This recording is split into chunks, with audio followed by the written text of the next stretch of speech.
The best thing that you can do with your money is not spending, saving, or even investing. The best thing that you can do with your money is give. I know this sounds crazy, but if you keep on watching, then I'll explain to you why being generous with your resources is not only the best thing that you can do for others, but it's also the best thing that you can do for yourself. Mr. Beast is the most successful YouTuber with about 200 million subscribers. The reason his channel grew so big is because he gives stuff away. He's given away planes, islands, houses, exotic cars, tons of money, and much more. In Acts 20:35, it tells us that Jesus said, "It is more blessed to give than to receive."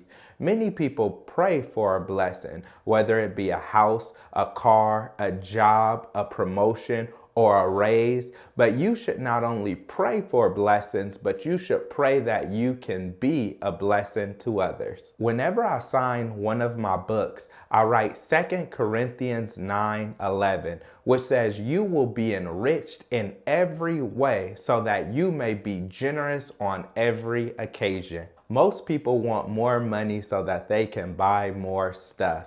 You should want more money, but not so that you can buy more stuff.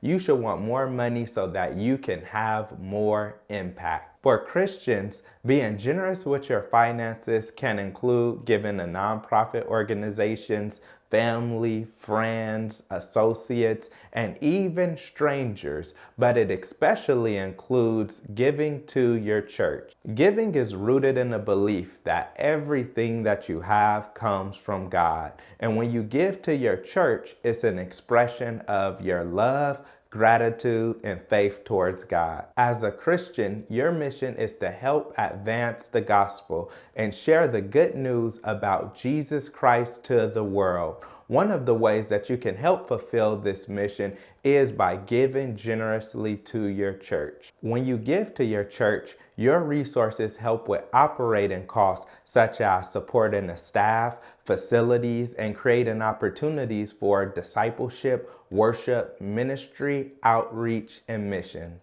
Giving is an opportunity for believers to unite, put their resources together, work as a team, and help to advance the kingdom of God and spread the good news of the gospel. A major question that you may wrestle with is how much you should give. But people shouldn't ask how much do they have to give. Instead, you should think, how much do I get to give? In the Old Testament, it teaches about tithes, which includes the Levitical tithe, the festival tithe, and the poor tithe. A tithe was a tenth of all that they had. In addition to the tithe, people gave offerings, which included free will offerings, first fruits, and sacrifices. Using the Old Testament as an example, many churches encourage their members to tithe, which means to give 10% of their income, and in addition to that, they encourage them to give offerings as well. The New Testament encourages believers to give whatever is on their heart to give.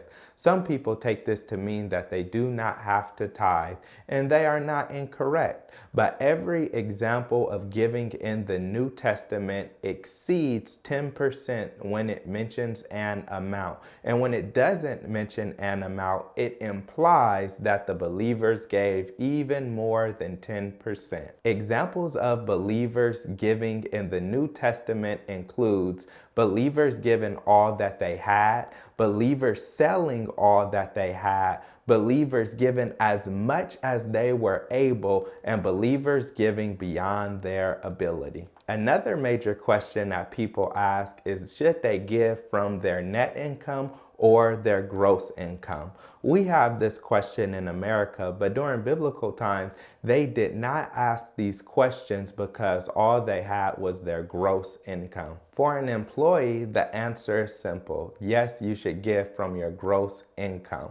But for a business owner or someone who's self-employed, then the answer is a little bit more complex. The percentage that you give is a guide to help you budget. The important thing is that you give whatever is in your heart and that you give cheerfully. So what I encourage you to do is pray about how much you should give and then give that amount. So if you learned anything from this video or you have any questions, then you can watch my other videos which go into much more detail about giving.